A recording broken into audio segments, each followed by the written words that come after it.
السلام علیکم۔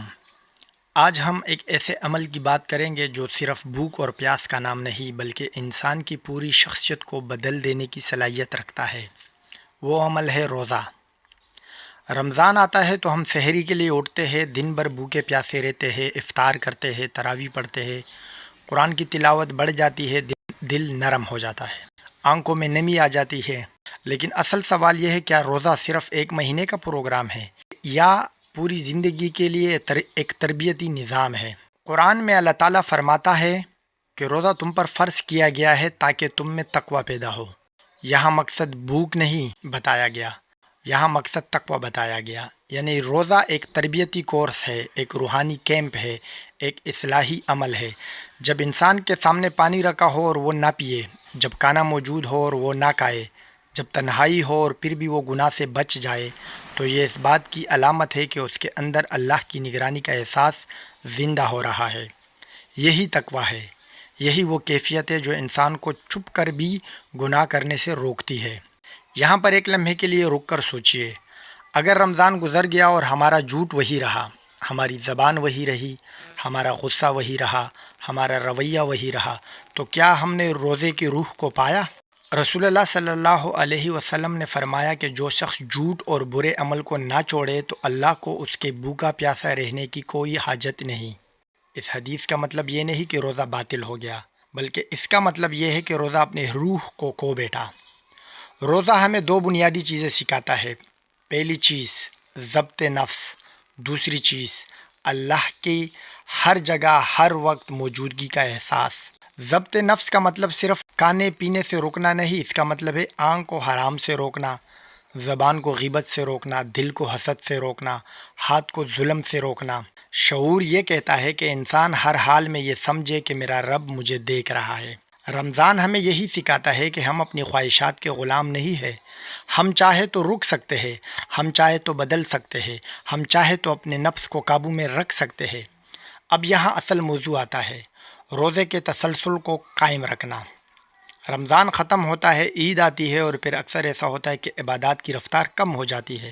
جو قرآن روز پڑھا جاتا تھا وہ یا تو بالکل بند کر دیا جاتا ہے یا بہت کم پڑھا جاتا ہے۔ جو تہجد ہم کبھی کبھی پڑھتے تھے روزے میں، وہ رمضان میں وہ زیادہ ہو جاتی ہے اور رمضان کے بعد وہ بالکل ہی چھوٹ جاتی ہے۔ جو دل ہمارا رمضان کے مہینے میں نرم ہوا تھا وہ پھر سے سخت ہونے لگتا ہے۔ تو سوال یہ ہے، کیا رمضان کا اثر اگلے رمضان تک زندہ رکھا جا سکتا ہے؟ جواب ہے ہاں، اگر ہم روزے کے پیغام کو سمجھ لیں۔ روزہ ہمیں مستقل مزاجی سکھاتا ہے، پورا مہینہ ایک ڈسپلن کے ساتھ گزارنا، ایک ٹائم ٹیبل پر چلنا، سحری سے افطار تک مخصوص حدود میں رہنا۔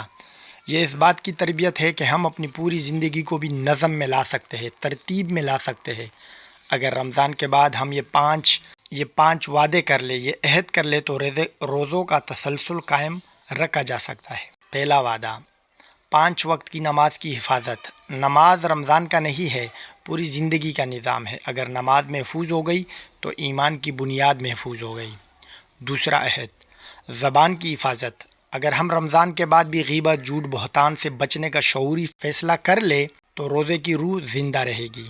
تیسرا عہد، قرآن سے تعلق۔ چاہے روز ایک صفحہ ہو، ایک آیات ہی کیوں نہ ہو، مگر مستقل۔ رمضان میں جو تعلق بنا وہ ٹوٹنا نہیں چاہیے۔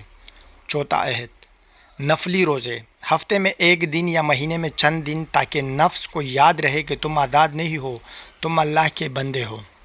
پانچواں عہد، لوگوں کے ساتھ حسن سلوک۔ روزے کا سب سے بڑا اثر یہی ہے کہ انسان نرم ہو جائے۔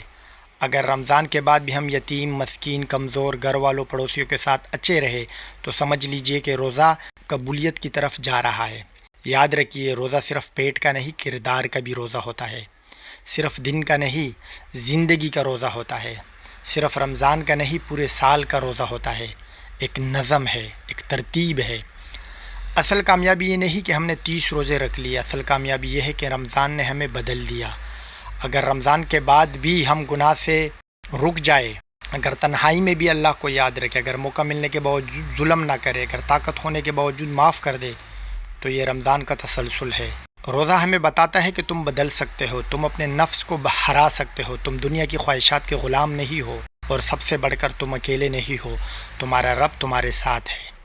آئیے ہم روزے کو صرف ایک عبادت نہ سمجھے بلکہ ایک تحریک بنائے، ایک انقلاب بنائے، اپنے ذات کے اندر اپنی تبدیلی کا آغاز کرے۔ اللہ تعالی ہمیں ایسا روزہ عطا فرمائے جو ہمیں متقی بنا دے، ایسی نماز عطا فرمائے جو ہمیں برائی سے روک دے، ایسا دل عطا فرمائے جو مخلوق کے لیے نرم ہو، اور ایسا رمضان عطا فرمائے جو ہماری پوری زندگی بدل دے۔ اللہ حافظ۔